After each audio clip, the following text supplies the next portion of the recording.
নমস্কার, আজকে নিয়ে চলে এসেছি হোমমেড শ্যাম্পুর রেসিপি। এর জন্য আমি নিয়েছি রিঠা, আমলকি, শিকাকাই আর মেথি। সব কিছু 100 গ্রাম করে আছে আর সব কিছু ড্রাই। এবার একটা শুকনো কড়ায় সব কিছু দিয়ে গ্যাস জ্বালিয়ে সামান্য নাড়াচাড়া করে গরম হয়ে গেলেই 3 গ্লাস জল দিয়ে ফুটিয়ে নেব। ফুটিয়ে নিলে 10-15 মিনিট ফুটাবো, সেটা এরকম কালো জল বেরোবে। সেটা ওভারনাইট বা 7-8 ঘন্টা রেখে দিলে সব জলটা টেনে নেবে।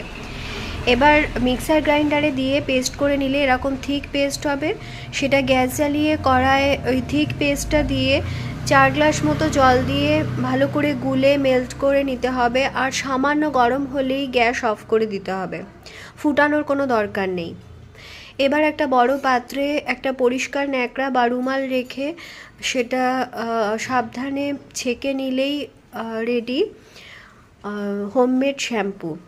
এবার সেটা একটা